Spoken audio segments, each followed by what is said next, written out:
Hello there, I'm Katie Cowan and this is the Creative Boom podcast. Like many of you, COVID-19 has messed up my goals for this year. Not that I'm making light of lives lost or the sacrifices we've all had to make, but in the middle of March, I had grand plans for this podcast with so many creatives lined up to interview. Of course, when lockdown began, I decided to work with what I already had recorded, even though many episodes have felt dated since, and then, I guess, try and do some of those scheduled interviews over the internet.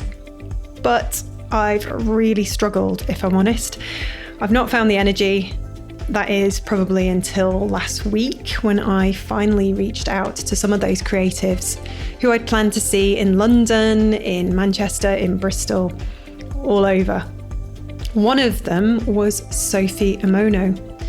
A qualified journalist, marketing specialist and entrepreneur, Sophie began her career working at Dazed and Confused and The Times, just as social media was getting started in the mainstream, really. Originally from London, she moved to Glasgow in 2015 after falling in love with the Scottish countryside, and that's where she ventured into agency life for Made Brave. About 18 months ago, after a decade of marketing and seeing Twitter and Instagram disrupt media forever, she launched her own social media agency called Stuffs, amongst other things. In this episode, we chat about her journey so far, the struggles she's faced, about lockdown, feminism, and finding our voices. We talk about Black Lives Matter and how the world is changing. As this is such an important, timely discussion, I've moved the podcast schedule around a little. So here's our chat from last week.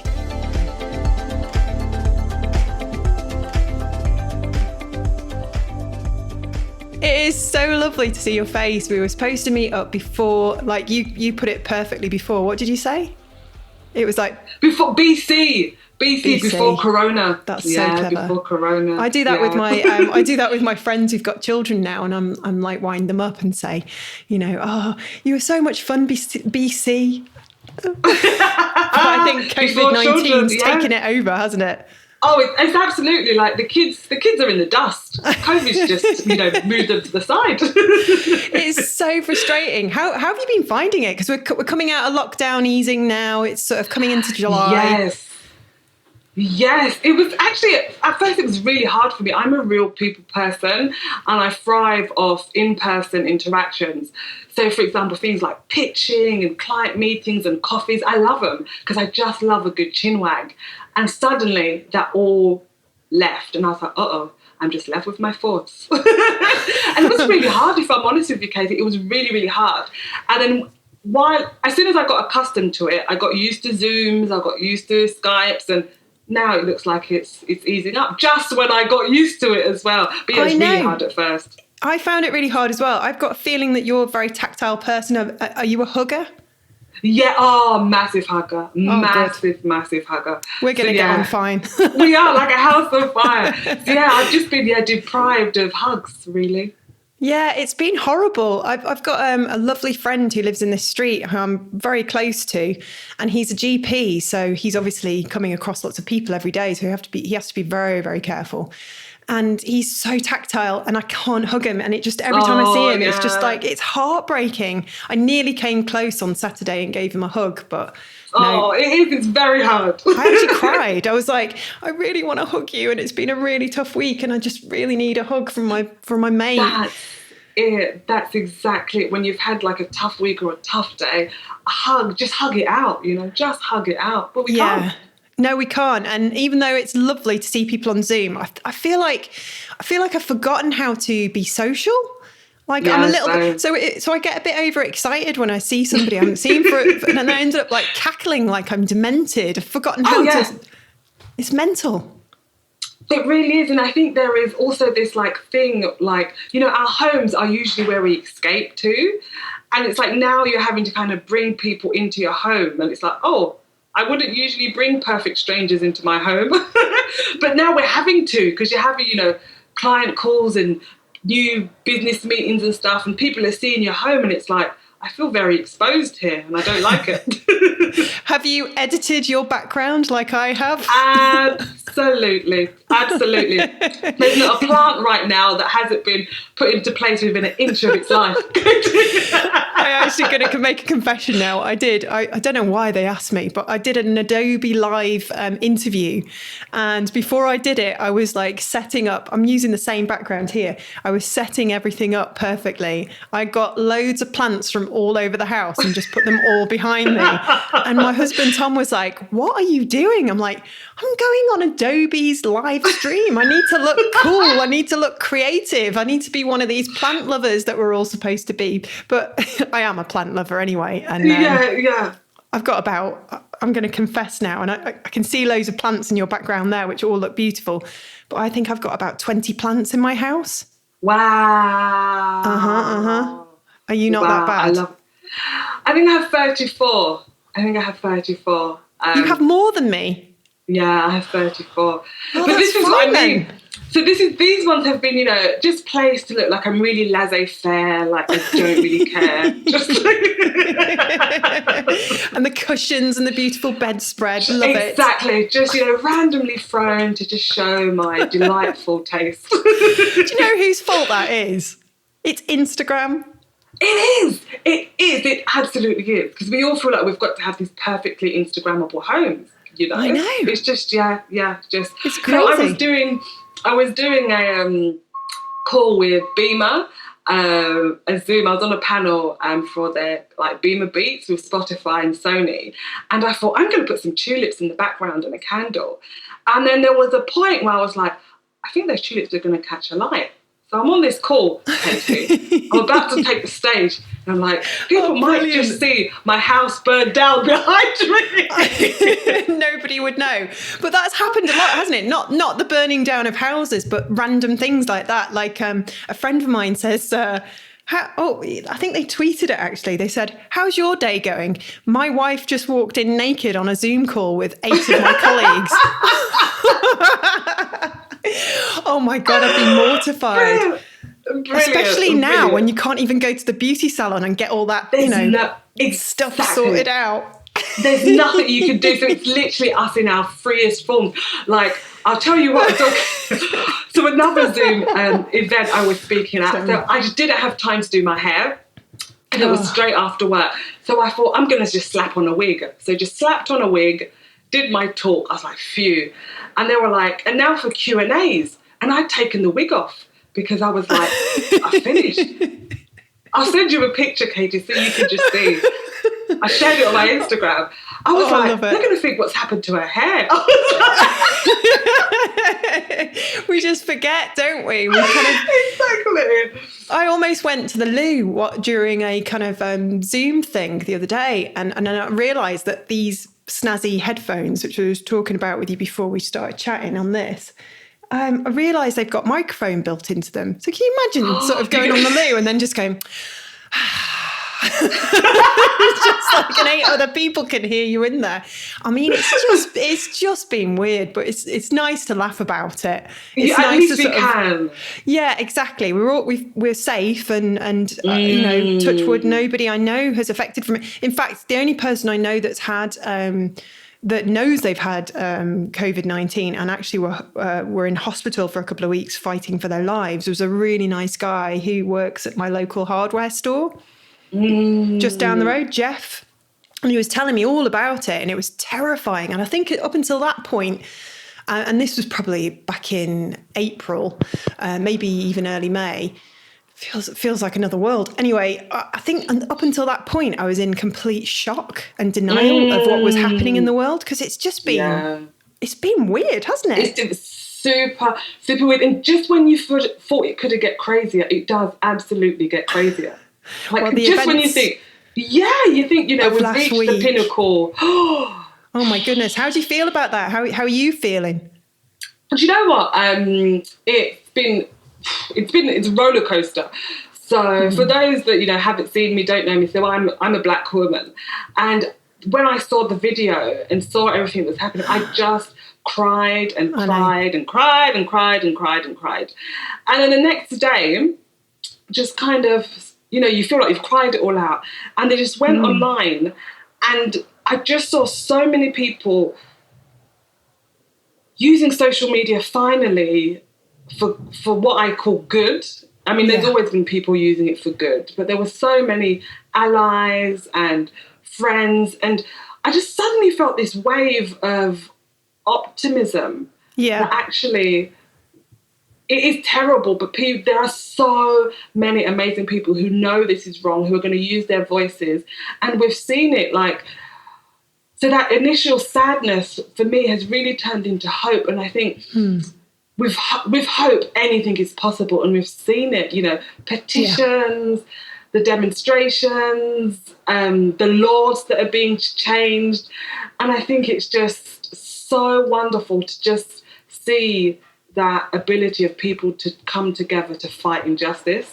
Because you're right, aren't you? I mean, it goes without saying, this is not the first time that has happened. Exactly. It's been going on for God knows. And you're right. A lot of people are coming out who are speaking up and feeling they can now get involved. And it's showing the world that I want to live in. That's the world I thought I lived in. But as a white woman, I have a completely different perspective. And I don't know what it's like to be a black woman. In America, never mind the UK. And there was a lot of talk, wasn't there, saying, oh, it's not as bad as America here. I'm like, are you kidding? I mean, I'm not black, but I think I've got a pretty good grasp of, what is the reality. Exactly. And I think for a lot of, so many people I've been speaking to, my own friends, other black creatives, I think so many people who had just kind of silenced it and pushed it down and not spoken about it. And I think it's also that really British thing of, stiff upper lip, you don't talk about these sort of things. And I think what the last 2 weeks have given, it's given people a license to be like, I'm actually going to share my reality and stop denying this and talk about what has happened to me. And I think, wow, what a powerful thing, Katie, that people will come on and just, I think for a lot of people, it has almost been I know for me, it's been very therapeutic to be like, actually, not all that glitters is gold. And it's definitely not all been rosy. I think the only thing I can share where I felt the same is being a woman. And I feel a bit of a coward in saying this, but it's only been really the last couple of years that I've started to wake up, feel angry, and start to talk about some of the experiences I've gone through. And from this perspective of what's happened in the last week with Black Lives Matter, I feel that both, not just white people now finally standing up and saying something because they feel that they can. For whatever reasons they felt they couldn't before. I mean, that's a completely different topic. But I'm also seeing black people are coming out and talking about their experiences when they didn't before. And I've chatted to a few people lately and they've said, I feel guilty because I've not done that before. I've not stood up. And that is really interesting. And that's why I am mega hopeful like you and feel like this time is different. Absolutely. All of the yeses. Absolutely all of the yeses to that, And I think what's great is also, another thing that's really stuck on my mind is, as a creative that works in the creative industry, you almost feel there is this pressure that, if I talk about these things, will it affect my work? Will it affect how people see me? And I think we're all like, no, actually, I am a human being and my creativity is a part of me and the world I live in. It's not these two separate spheres. And it's great. You see so many designers who have done posters and, it's just been brilliant. It's just been brilliant because I think we're all like you said, it's that, sigh of relief. It does. I feel like I'm kind of just deflating this week. Just oh my God, this is fantastic. But it's also exhausting. And I don't know why I feel exhausted, but it's just the accumulation of all these things for me over the last 5 years of Brexit and seeing this country turn into something that I don't really feel I identify with anymore. But then seeing all of this happen recently and I'm kind of like, okay, I have hope because the world has got a chance to progress and move forward.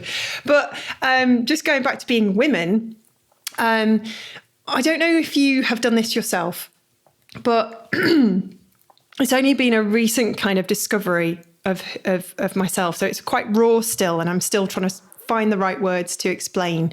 my own kind of story, my truth, I guess. I have spent my whole life trying to be a bloke.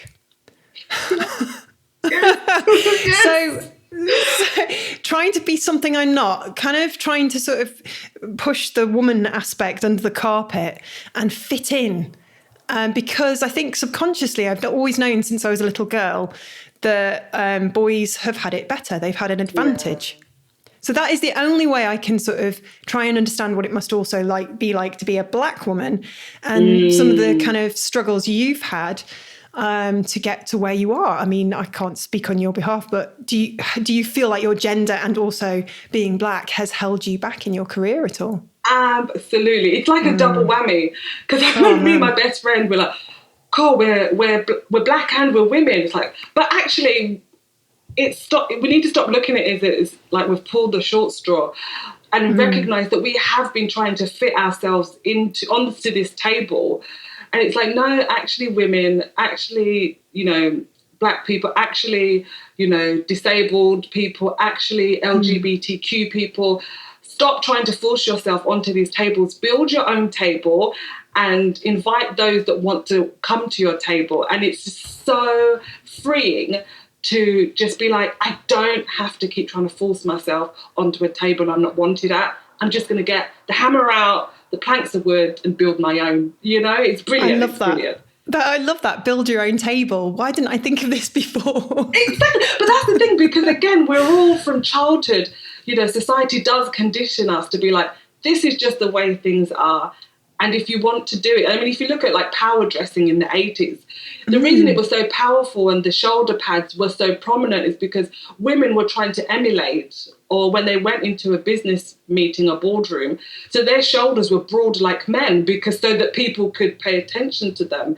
So these experiences, Katie, are generations of having to conform to a structure that isn't designed for you.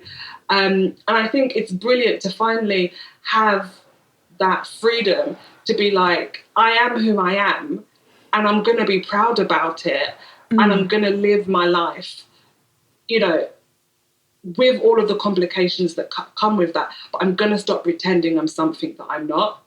That's so empowering, and it's comforting to know I'm not alone in that regard, because absolutely I've just felt so disappointed with myself and really beaten myself up, actually. And when I started this podcast in February, I actually started it back in September, and obviously didn't know what was going to happen this year with COVID, and everything went into lockdown. But I hadn't really sort of found my own voice. I think I'd kind of been hiding behind Creative Boom a lot. I've been running it for 11 years in July, and always sort of celebrating and talking about other people. But, whenever anyone said, oh, well, actually, Katie, you've done something quite good with this magazine, we should interview you. I'd be like, why do you want to? I'm not special. So I've got to work on myself, definitely. I've got to kind of, build the confidence. But that was one of the reasons why I did this. I wanted to put myself out there and make myself feel vulnerable.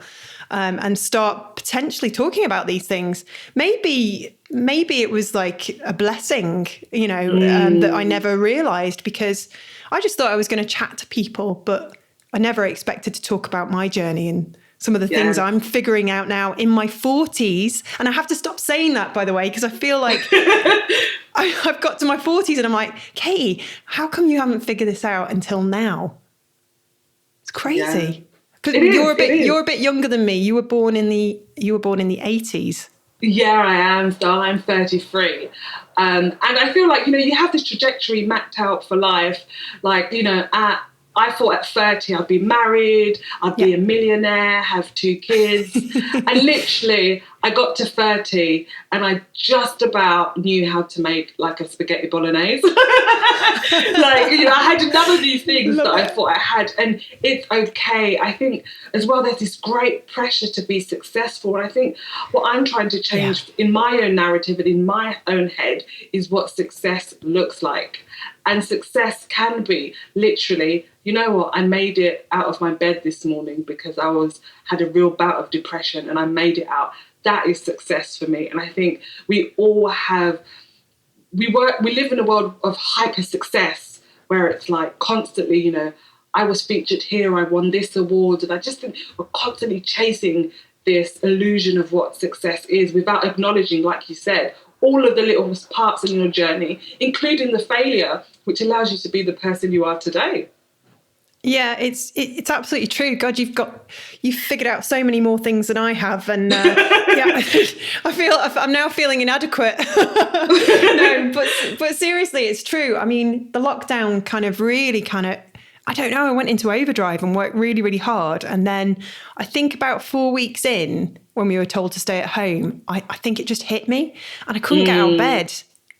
And Tom, my husband, who's lovely, he sort of came in with a cup of tea and he said, "Why don't you just have a chilled day today? Why don't you just play Animal Crossing? Just, pick some twigs." Yeah.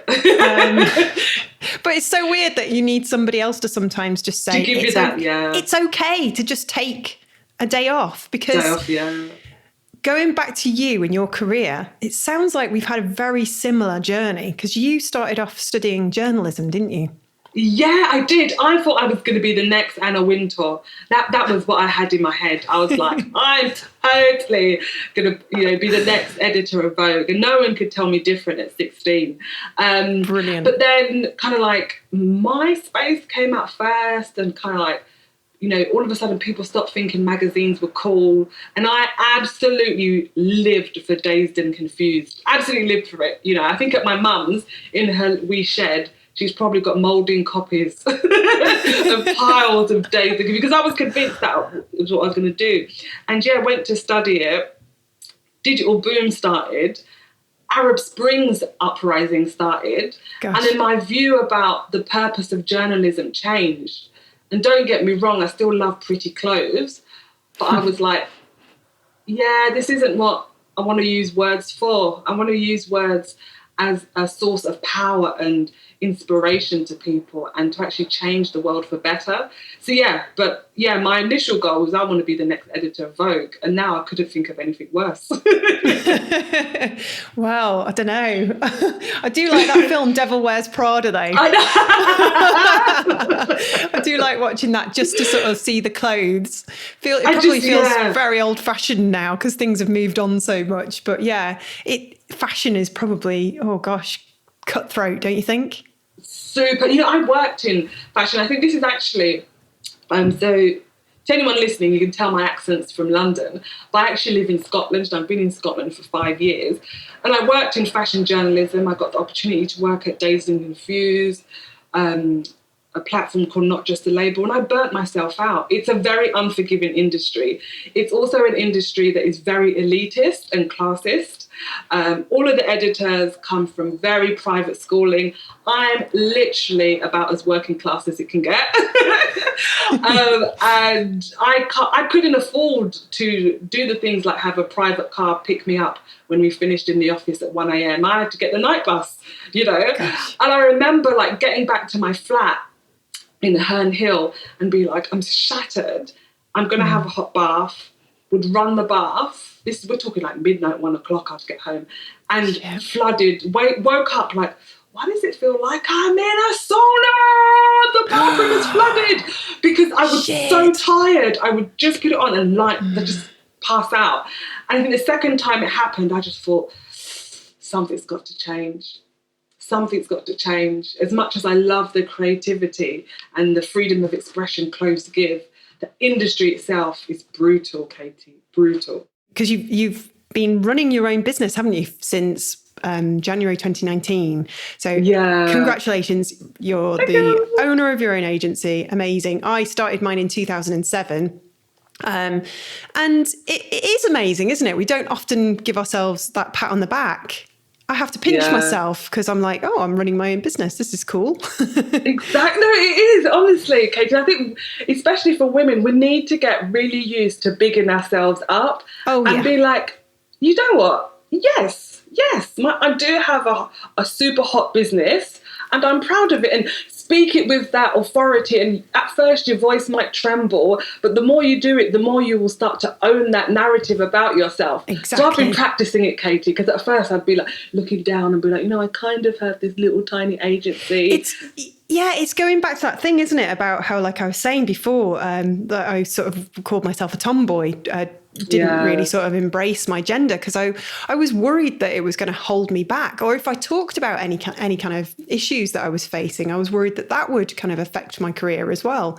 Even now with this podcast, you know, I've been sort of tiptoeing around really important issues because I don't want, because in my head, I think there's like loads of people out there listening and thinking, ooh, she's talking about that kind of stuff again. And then they'll just be turned off. And it's like, well, no, because this is my story and this is your story and it's important. And yeah, I mean, how do you do that? How have you been kind of embracing who you are? I mean, I'm in very kind of new territory with all of this because I've just spent most of my life, I don't know, just not really embracing and being proud of all the things that I've achieved.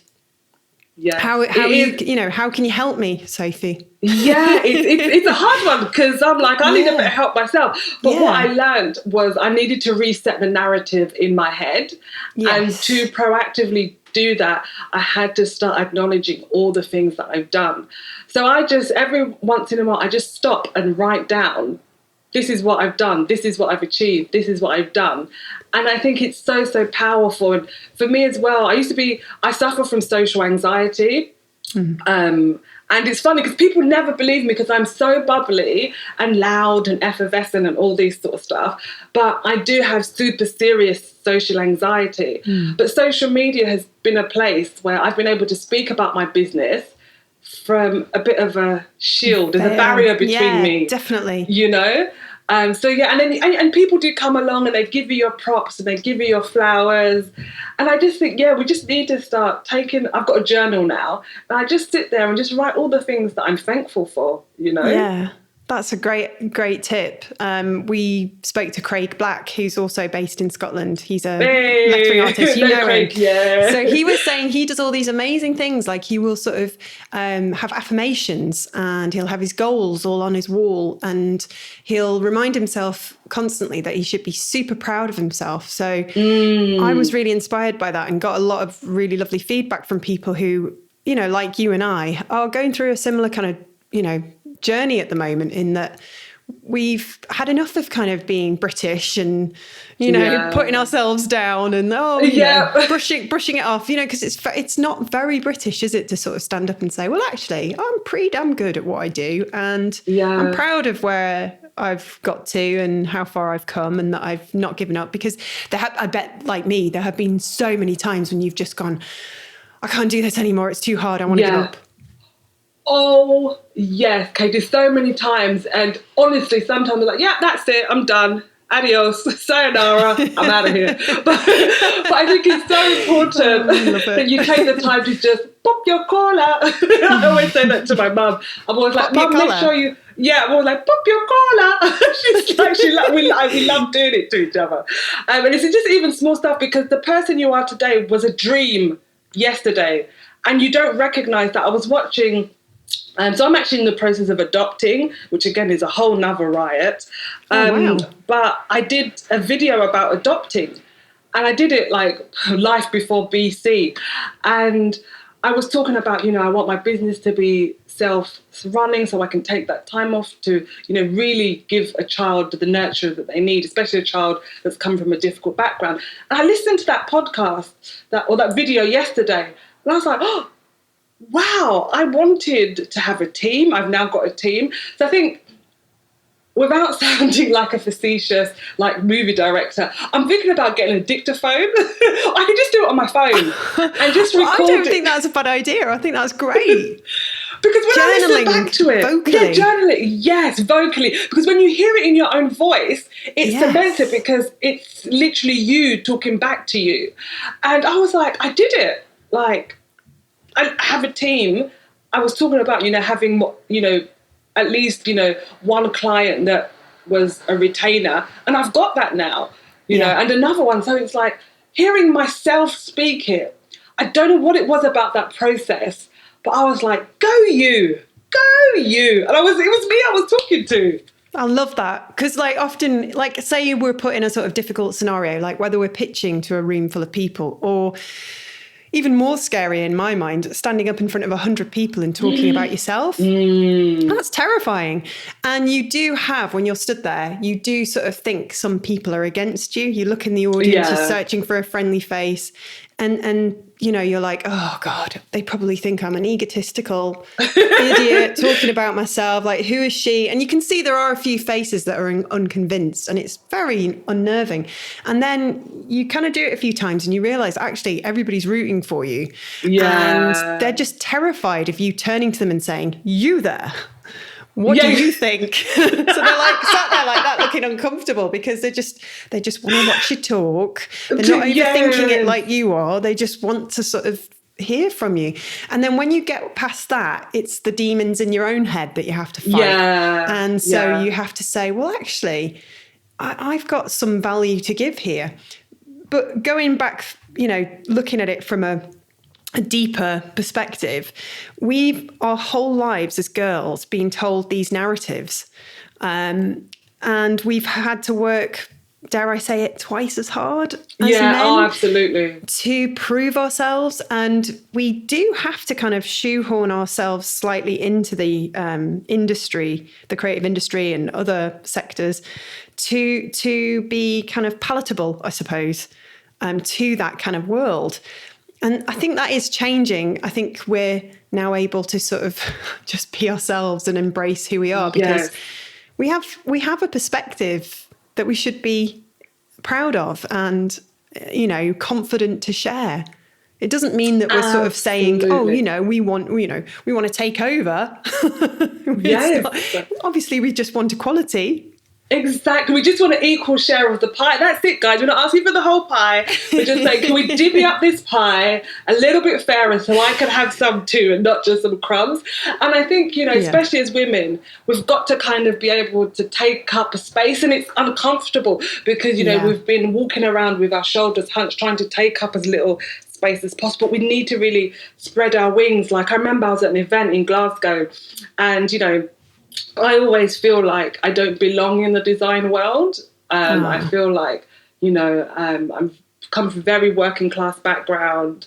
You know, my vision and outlook in life is very different from a lot of people. Like, I'm not necessarily obsessed with like winning design awards. I'm more obsessed about like leaving a positive impact and helping get more underrepresented people into the industry. Like, that's what success looks like. I remember I was at an event, definitely, and it was in Glasgow. I needed to get the last train home, and because again, like, most people can afford to live in the fancy parts of town, but I can't. So I remember putting my hand up and getting overlooked. Now, this was an event about women in design, and the mic just kept getting passed to more men and more men and more men. And I'm just there, and I'm like, my train. And then I've got like 2 minutes, and then it went to be passed, and I just went, excuse me, I just shouted across the room. I was like, I'm so sorry, but I have to go. So, and I just want to get my point across. And what was your point? Can you remember? Yeah, so I was just talking about, you know, we need to, that very point that I was just talking about, we need to change success. I said the agency world, we have this stickler of like, you know, I do this amazing campaign for Coca-Cola, and that's amazing, that really is. But no one sits there and says, I just spent 30 minutes, you know, mentoring a young black man on how to get an industry. No one shouts about that. No one says, you know, we as an agency, you know, we've just spent time volunteering to do some charity for a local domestic abuse shelter. Like, no one shouts about those things. We all have been conditioned to shout about, you know, the things that, the kind of like middle-aged white man I love middle-aged white men, there's nothing wrong with them, but they have kind of set this standard, and we all feel like we have to meet that standard. It's like, until we reshape what success looks like, we're not going to be proud about diversity, because, you know, someone should be like, I really love what you did there, rather than, you know, I really love, you know, that D&D award that you won. Yeah, exactly, all this other stuff.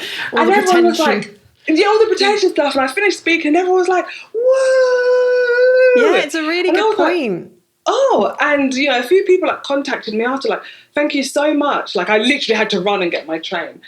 But I felt really uncomfortable. And I started that with sorry, which now I would never do that. But we have to be comfortable with speaking out. And I really feel like, because there were loads of like young, like this lovely design duo who are students at Edinburgh, Sarah and Annabella, and they contacted me and they said, Sophie, thank you so much. It was so inspiring seeing you just speak up as a woman and get your voice heard. And it's like, there's a saying, and I think it started in Nigeria, called by fire or by force. I feel like that's what my approach, I think for women or anyone that's underrepresented, is sometimes it literally has to be by fire or by force. And we've seen it with Black Lives Matter. Black Lives Matter is not new. It started under Obama. Police brutality has been around since, the transatlantic slave trade. But you get to a point where it does come down to being by fire or by force. And we've seen it because of the outrage, because people are like, enough's enough. We are actually seeing changes happen in Minneapolis. Because more people are now finding the courage to stand up and say something. Yeah. Black, white, young and old. Yes, it's fantastic. It really is. And that's the thing, I can't remember whether you said it earlier, but about how we're all little droplets in an ocean. Yeah. And so that's happening. But I think if we can look at each droplet as we're human beings, a lot of people have been afraid to speak up. So from a woman's point of view, it's terrifying to stand up in a room mainly full of men and say, well, how about this? Yes. You can almost hear the gasps, and it's 2020 people. So I went to this event and it was with a famous designer who was giving a talk about his book. Happens to be middle-aged, happens to be white. And two women a bit older than me were sat there. And they said to me, confided in me, they said, where are all the women? And I looked around the room and I went, oh, I'd never noticed that before. And the next time I turned to talk to them, maybe about 5 minutes later, they'd gone. I saw them leaving, getting their coats and going. And I thought, oh, that's interesting. And again, I feel so ridiculous and guilty for not opening my eyes. Maybe it's kind of self-protectionism. Maybe I didn't want to see it before. Maybe that's why I was always saying, oh, I'm a tomboy. I love the lads, blah, blah, blah. To fit in. And then suddenly in the last couple of years, I'm waking up and seeing all of this kind of, oh, yeah, there's not a lot of female voices in this space. We need to change that. Absolutely. And to find the courage yourself as an individual to stand up and, God, it's terrifying, isn't it? Isn't it terrifying? Really, it is. Like, and let me tell you, Kate, because I was telling myself, right, Sophie, you've got 20 minutes. Kept putting my hand up. And it was literally, I was like, right, you've got 2 minutes left, girl.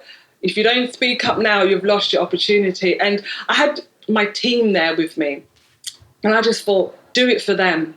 Do it for them. Yeah, so definitely. that they know that you can get your voice heard if no one else is listening. And I was just so proud of myself in that moment. And hopefully every woman that saw me speak up was like, actually, if people are overlooked, there is this stereotype of, oh, she's a bit leery. Do you Yeah, it's having confidence as a woman makes us aggressive. What's that all about? Exactly. Well, are we supposed to be softly and just wear pink? Not that there's anything wrong with pink. I love pink, but I also like blue, and I also have personality, and I'm full of life, and I'm bubbly, and I'm a bit daft, and I am so tired of trying to be this safe thing for other people. Yes.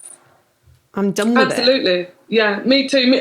And I think COVID-19 has kind of shaken up our very, quiet, we just take it or leave it sort of British mentality.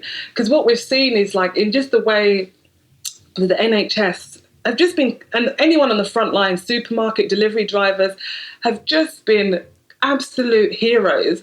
And I think we as a nation, we're like, no, we're going to speak up and we're going to get our voices heard. And I think that's so wonderful. And I just hope like after this, that it trickles down to every area of life. For example, like you say, if you're a woman and you're wanting to start something in a male-dominated space, or you're disabled and you want to, you know, start a business that you want to be valued by able-bodied people and disabled people, it's like, I hope this has planted this seed in people's hearts that you have a voice and your voice is valuable.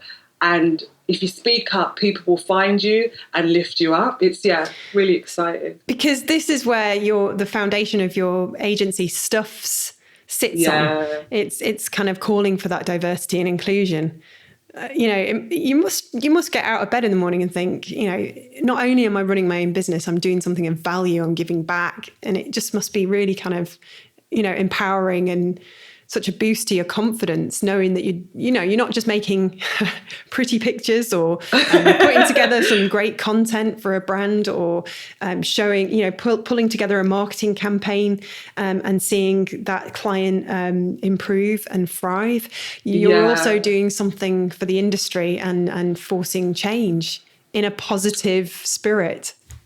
Oh, I really, really hope so, Katie. I think if there's anything that I hope Stuff leaves as a legacy in the industry, is that actually agencies can do more than just make great work. They can add value and enrich the fabric of society. I just really hope if I can just leave that, and I know already, so for example, our junior campaign producer, you know, she dropped out of uni, she's Black, she's under 25, so NEET, which is not in education, employment or training. And I just saw a spark in her and gave her that opportunity. And she's just absolutely thriving. Temwani, she's just absolutely thriving. And I think if even like one person leaves having had an interaction with Stuffs, whether it's working with us, being a client, being, you know, a freelance with us, and feels like, I have a place in this world. I think I honestly, I don't just say this to be like a Mother Teresa, but I could honestly die happy. Well, you have a very caring nature, because I saw on LinkedIn that you've also done a lot of charity work in your life. You've worked at charity shops and you know, you seem like you've got a massive heart and like to give back. So, and I didn't know about you going through the adoption process. That's really interesting. I mean, wow. I feel like I need to pull up my socks and do more. This is great. But now I want to ask you, because you're originally from London, aren't you? But you're now living in Glasgow. Why the move? It's interesting. It's such a big move. And honestly, again, my poor mum, she's going to listen to this and be like, Soph, stop it. Just stop. She'll be like, stop showing off. Stop showing off. But yeah, my mum thought like I'd lost it when I moved up here. But I was working in London, working in the fashion industry and working very long hours, Katie. Like I'd finish at 12:01. I said, this just isn't going to work. This just isn't going to work. And a contract, I was freelancing, contract came to an end. And I'd been mountain climbing in Scotland. And honestly, it was like city girl in the big sticks. I was like, oh, there's trees and mountains and rivers and lakes. I was like, this is brilliant. I'm like, one day I'll be here. So I don't know. I don't believe in coincidences, but I believe everything happens for a reason. And it just so happens the first agency I stumbled on was an agency in Leith. And they had Hunter Wellingtons as a client listed on their website. I was like, that's good enough for me. It's fashion. That's fashion enough. That's fashion enough. And I applied for the senior account management role, not having ever worked agency side. And I just came up, interviewed, so took a day off work because the contract was coming to an end. So took a day off, interviewed, and then jumped straight back to come back down. Got the job, and I moved up to Scotland in 4 weeks, having not ever been to Edinburgh, because that's where the first agency was, having never spoken to anyone here, no friends, never visited, signed a lease in the middle of nowhere. That's so adventurous, though. It was just something. I think I'm the sort of person where I'm very spontaneous, and I think I'm also an overthinker. So if I plant that seed of thinking, I'll never get anything done. So I just have to jump and think later. Like, do you know what I mean? I think that's just my thing. You and I are so similar. It's very scary. Yeah, it's like, It's really scary. Yeah, and then that was it, Katie. And then I moved my whole life up here. Yeah. And agency world, again, just didn't work for me because I think they had this vision of who I was. And, you know, a bit of there is something about, that London charm, you're from London, and I had all this energy. They saw the future of social media, but every agency has a personality. Every agency has the way that they do stuff.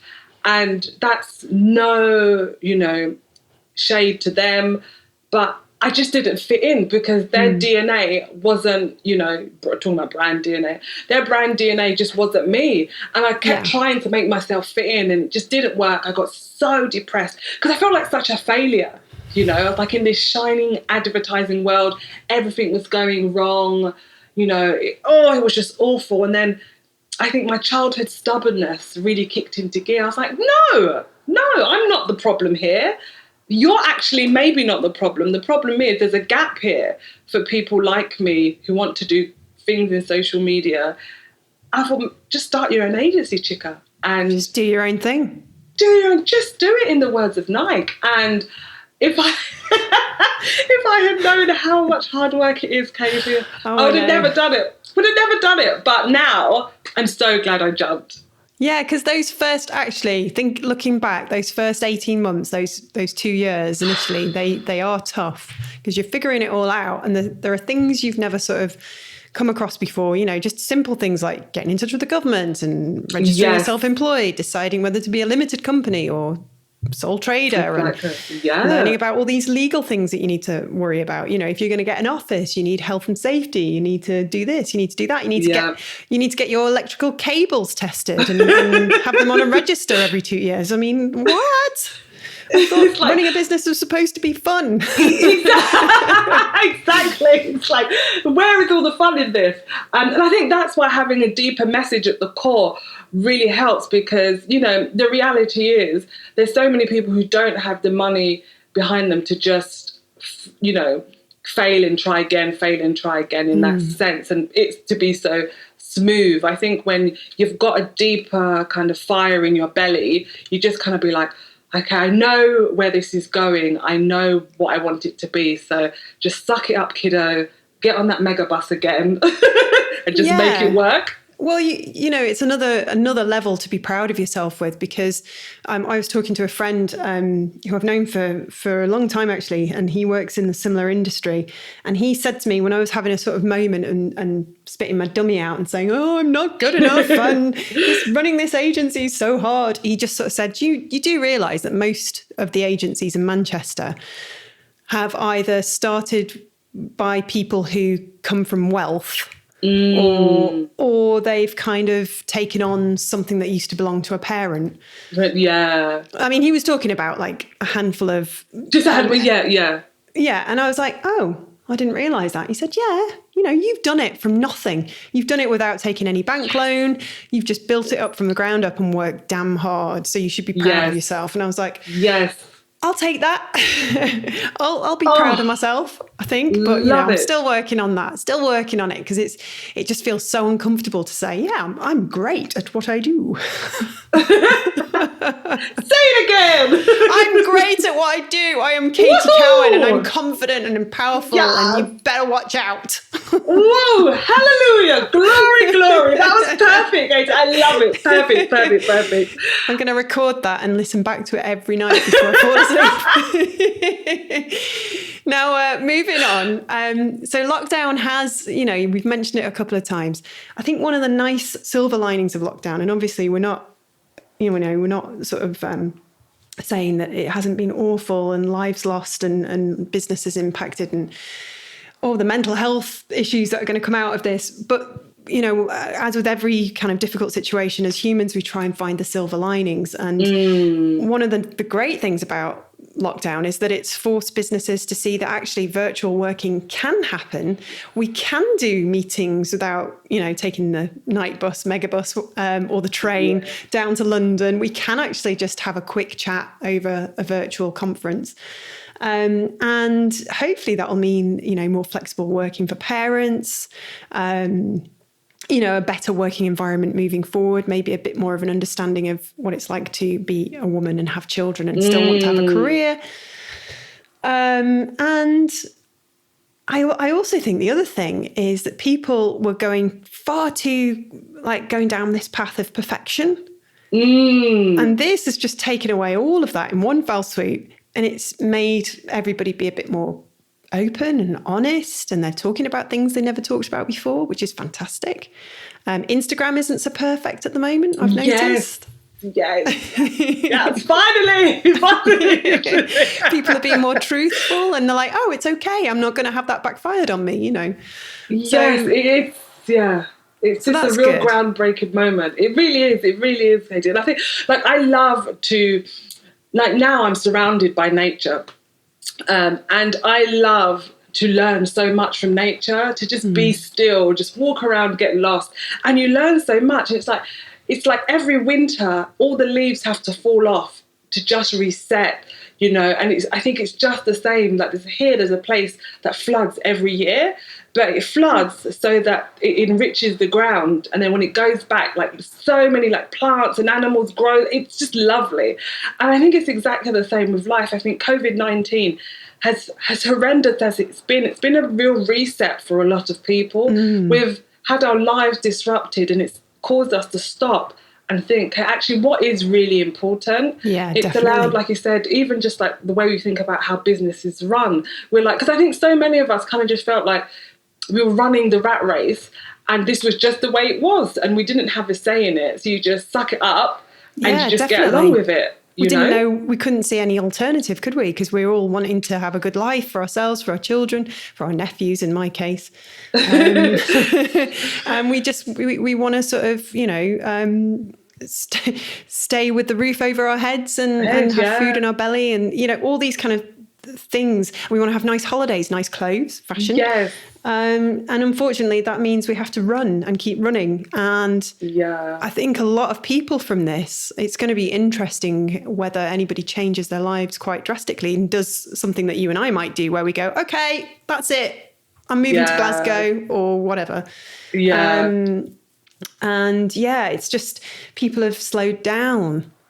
And they're sort of indulging in things they'd never done before. So, for instance, with me, I'm growing my first tomato plant. Oh, yes. Me too. Whoa. And herbs? Are you growing herbs? And herbs, yes. Which herbs? So I've got mint, coriander, rosemary, and parsley. Yes, I've got all of those, and I'm growing chives as well, and sage. And I love sage. I love sage. Dead easy to grow. I'm trying to grow some from seed, but they're starting to sprout a little bit. But do you know what? I don't even care if it fails. It's just so lovely to go out every day, just when there's at the moment when it's not raining, and just to sort of go around my garden, which I would have never done before. And now every day it's a ritual. I go out. I'm like, I don't know, I'm like a sort of Disney character going out and sniffing plants and sort of skipping around and eating a little bit of oregano. And look at my beautiful little sprouting herbs. I love it. But the other thing I've done is I've embraced things that I've always wanted to do but never found the time, or in a silly way, never felt. I don't know why. Maybe I felt it wasn't, it was a bit of a daft idea, and I'm an adult now, forget about it. And one of the things I used to do when I was a kid is I used to love netball and basketball. Loved it. Dream. So do you know what I did? Dream. I bought myself a basketball, and now I go and shoot hoops at my local park. I love this. And I think what we need to all take away from this podcast is everyone needs to get themselves a basketball. You need to do a Katie Cowan basketball line. That'd be amazing. A creative boom basketball with the eyes. Oh my God, that would be amazing. You That'd come be up with all the amazing. best ideas. I love that. But Katie, that's amazing. And I can imagine just doing it is so good for your mind as well. Because I don't know if anyone's ever played netball or basketball. There's something you just zone in on the hoop. Yeah. And it just, it's brilliant. lovely. And hearing that Yeah. lovely swoosh as it goes through the net. Oh, yes. Beautiful. Oh, yes. But when I'm playing it in the park, if I've realised I've lost my touch a little bit and I'll keep missing and nobody's watching me, nobody cares. Yes. But because I'm still sort of, it's all very new territory, I'll be really over dramatic if I miss. I'll go, oh God, damn it. And then I'll just sort of slap my thigh and then I'll sort of look around like shiftily, left to right with my eyes, make sure no one saw me do that. And then go and get the ball. And I'm sweating. All I'm doing is shooting hoops. Just shooting some hoops. Collecting the ball. And it's brilliant. Anyway, that's my big tip. Go and buy a I basketball. love it. I love it. Do you know what I've really started doing is started going foraging. So I get my little bag. Yeah, and just like collect daisies and put them in my hair because that's what I used to love to do. So I just go and pick and just wander and make like buttercup chains and just like really free stuff. You're right. We used to do that as kids. We used to love it. We used to spend hours making daisy chains.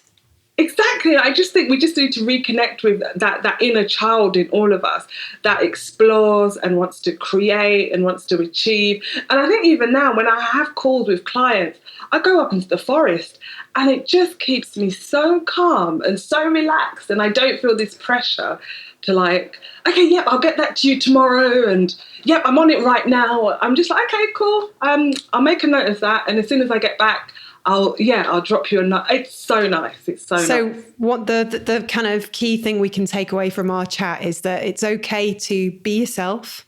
Yes. And embrace your little wins, no matter how little. Yes. And to reconnect with nature and a slower pace. Yes. And what else can we take away from this? What's really on your mind at the moment?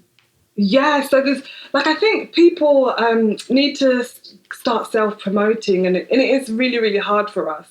And I just think if there's anyone who's thinking about doing it and thinking about like, how can I get out there? I remember we spoke about it briefly, Katie, and it's like, I'm discovered like writing handwritten letters, and there's a agency in Paris called Creatives. And they make stuff like Baby Bell and Danone, and they make like great packaging, brand design.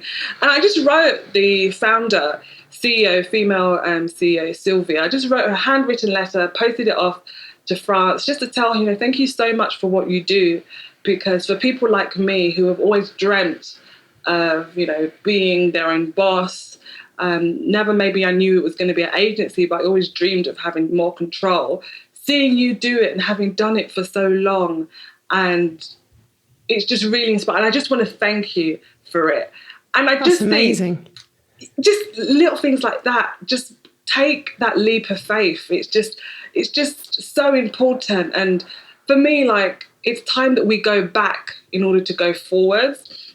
And I think we're seeing it like with the whole statue in Bristol stuff. I think we've forgotten so much about the human civilization, because the digital age does move so fast. Like at the moment, I'm learning about 1989 and what crazy year that was, and the fall of the Berlin Wall. And I want to know more about how that came to be, because I remember seeing it on the TV.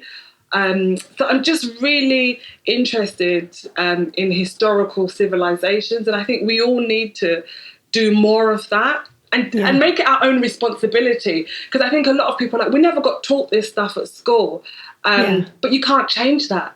But what you can change now is how you own that process of learning. And I can't wait for lockdown to be over so I can get to like museums and just, potter go and around. Hug people. Yeah, go and hug people. Like, go dancing. I just can't wait. So, me neither. Yeah, just can't wait. You're right. That's a great bit of advice. When we come out of all this, let's remember the humanity that we've rediscovered.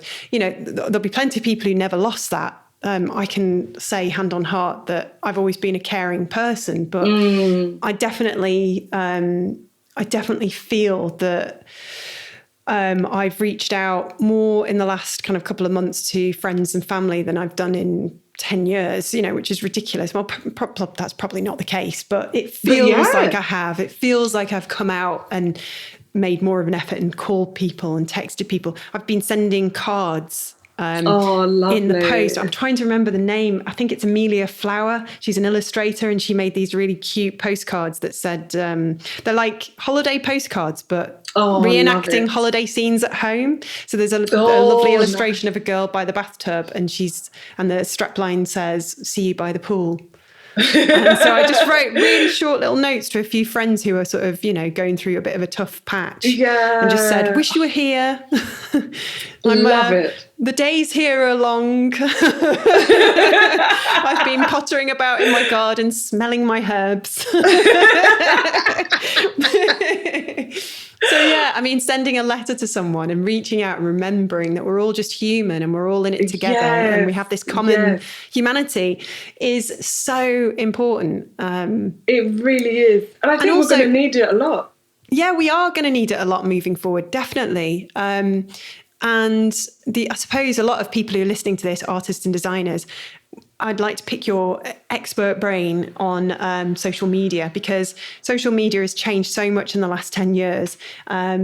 It used to be that you could organically grow communities and it was so much easier to get engagement and followers. And now you kind of have to pay for it. So what would your advice be to a sort of, young artist out there, not necessarily younger, an emerging artist who's hoping to gain traction and gain followers? It is. It's so hard. And like you said, not only are there more of us on there, they've cottoned on to the fact that this is a £1 trillion industry and Facebook owns so much of it. And I think what artists, designers, photographers, makers, whatever, businesswomen, businessmen, whatever, students, what you need to do is really start using stories to your advantage. So, for example, we know the feed is never going back to how it was before. It's never going back. But stories are real time, and share posts from other people to your stories. Create, showcase your creativity. You can make Giphy stickers for other brands to use so that people can find you. You can make AR filters, because AR filters show who made it. So anytime people find it, they can use it and, contact, reach out to influencers and be like, "Hey, I've made this filter, would love for you to use it," because as soon as they share it, that's everyone on their platform that's going to use it. And because, a lot of in-house brands don't have that exposure, or that, not necessarily exposure, they don't have the in-house capacity to do it. I think you need to push how you can offer your services to them, so reach out to brands, offer to make them, AR stickers and AR filters, because as someone that works with social media, the people that manage the brand accounts are either a social media manager in-house or an agency like us. And if I got an email, if one of our team got an email from someone in the inbox saying, "I'm a student or I'm a designer, I'd love to make you a filter or Giphy," we would be absolutely all over it. And so would our clients that have social media managers. So I think you've got to think outside the box and start thinking, because before Instagram was the place where, visual creatives could get found. But it's so hard now, because your feed, like you said, you've got to pay to play. But kind of use Twitter to direct as many people to you. So, for example, the Design Museum have a great Twitter chat, 12 p.m. on Sundays, called Font Sundays. It's so laid back. It's so fun. And all they just do, they set a theme. So it could be futuristic fonts. Some people design them and share them. Some people find posters online that they love. And it's just, I don't know, Twitter is a very different beast. It's still a beast, but it's a very different beast. It's a very different beast from Instagram in that people want to have conversations, sometimes not for the best. But if you can find all of these sort of great Twitter chats, the Creative Boom Twitter itself, I've made so many friends on there and spoken to so many people. Yeah, so many people. So yes, this is the other thing. I always find that a surprise. You know, that's me sort of just completely like, oh, wow, okay. Okay, exactly. Go on, sorry. And yes, and using these kind of like cross-platforming to kind of drive you and just take that pressure off yourself, because the game has changed. So you've got to enjoy it. Otherwise, if you don't enjoy it, then you're putting all this hard work. I think that's when people get very frustrated. So I think you've got to enjoy it. I think also it's important to remember that the number of likes that you get does not in any shape or form, it means nothing. It doesn't mean that you're not good enough. Absolutely. So for me, I reset my Instagram because I was like, I feel so much pressure. I was like, to keep up, you know, and everyone liking it. And I just reset it. It was great because I hardly have any followers, which people find strange. They're like, you work in social and you don't have any followers. But I love it because I just post whatever I want and I do my little rants and just like, just have my little moments and show people around my garden. I'm like, look, it's growing, it's growing. Oh, right, and brilliant. I'm going to be following that. That's totally what I do. And if you looked on my feed, I hardly have any likes. But in my inbox, it's inundated with chat. I think that's the most important. Social media, you've got to see it as chat. Have conversations, and the rest will follow. Don't worry about the feed and the numbers and the likes. Just like real life, just the more great chat you have with people, naturally, the more opportunities are going to come your way.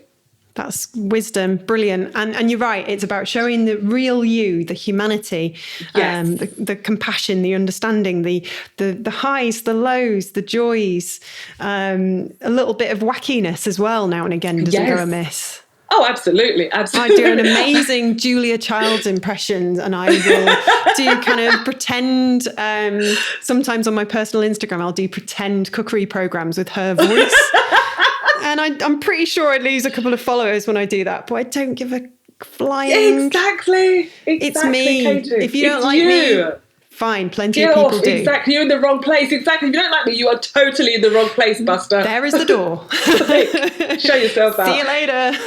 Always welcome back anytime. The kettle's always on. Anyway, it's been so lovely chatting with you on this very grey kind of Friday morning. But I know, it's very grey. The weather is going to improve. The world feels like it's changing. It feels like the sun's going to come out everywhere. Literally. And I just hope, that anyone right now who has gone through the last couple of months, or maybe it's been a couple of years for you, where it's really tough. It's just like there is always sunshine after the rain.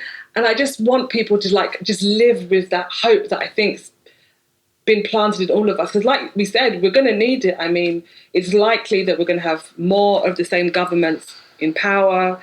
You know, I think we touched on it briefly, like, you know, Trump's probably going to get re-elected. And I just want people to remember this moment where we all collectively came together to stand up, whether it was for the NHS, whether it was for Black Lives Matter. Just remember that we are more powerful together, and united we stand. That's a beautiful way to end this. Thank you so much for your time. Thank you. Thank you. Thank you so much for listening. This is the Creative Boom podcast, and I'm your host, Katie Cowan. If you enjoyed this episode, you can subscribe via creativeboom.com/podcast.